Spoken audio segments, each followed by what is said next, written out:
All right, so up next, we've got another very nice tree, nice specimen. Unfortunately, we don't have the 4 perfectly spaced scaffolds on this one. The tree just didn't grow that way. We actually have 3 kind of evenly spaced scaffolds. So we have one here, and one here. And this scaffold, unfortunately, is almost on top of this one, so it's much too close. So unfortunately, we're going to have to take that off. And this variety is actually San Pietro Nero. It's also a very vigorous grower. And I'm leaving these figs on. For most of the trees, I'll take them off because they will either shrivel up and fall off, or in the spring they'll fall off. However, I have ripened overwintered figs on this variety, and they are absolutely delicious. They're extremely sweet, taste very similar to a date, so very, very sweet. So if I can ripen these, I'm all for that.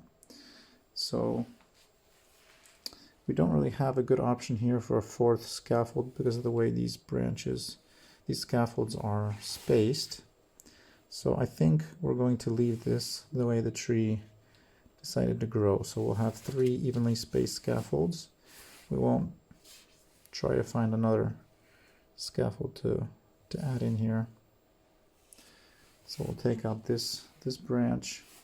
We'll take out this central leader. We do have some potential scaffolds up here, but this one again is almost right on top of this scaffold, and this scaffold is almost right on top of this one. It's too close. If it was going out this way, then that would be ideal, but we don't appear to have any going out that way. We do have a bud here that could potentially work. We would have to shape it out.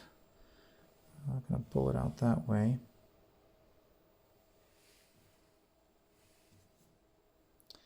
We could keep that.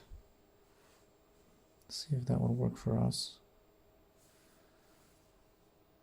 The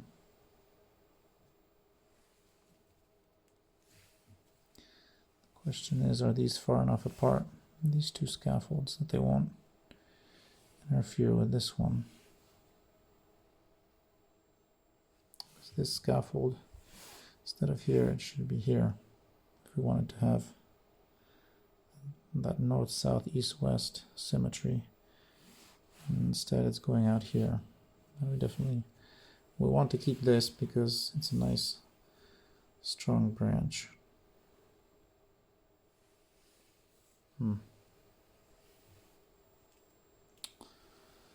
That's the question. Do we look for a scaffold here or not?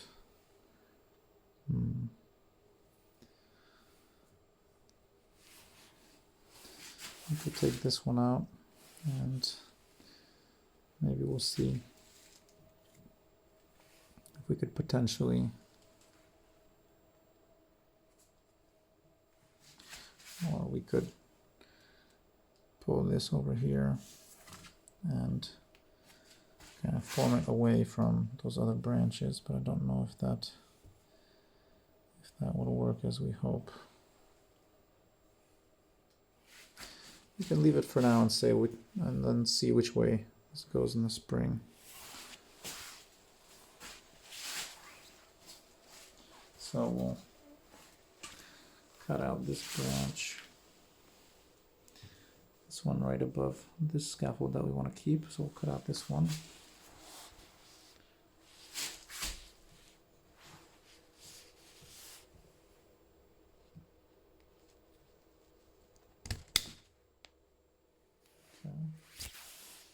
Trying to do this with only 2 hands, so bear with me if it wobbles a little bit. Nice clean cut, and we left a little bit of the collar there, so it dies back to that node. It won't leave a big hole in the tree. All right, so we've got those 3.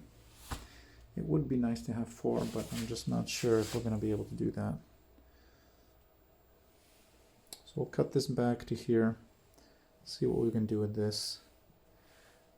If it doesn't work out, then we'll just cut it back to here and have 3 main scaffolds, and then just have 3 or 4 coming off of these main scaffolds, 3 or 4 fruiting branches.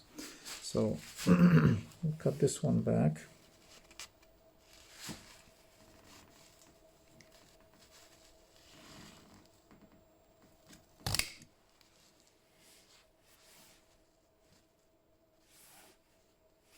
All right. So we've got that shape. We've got these 3 main scaffolds. We'll see if we can't form this one. Maybe it sends out some new growth, some green growth in the spring. We'll see if we can pull it over this way and pull this scaffold over this way. And if not, we'll just head it back to here. But this might be possible. Figs are pretty elastic that way. So kind of the top view. So that looks pretty nice. I think that's good to go.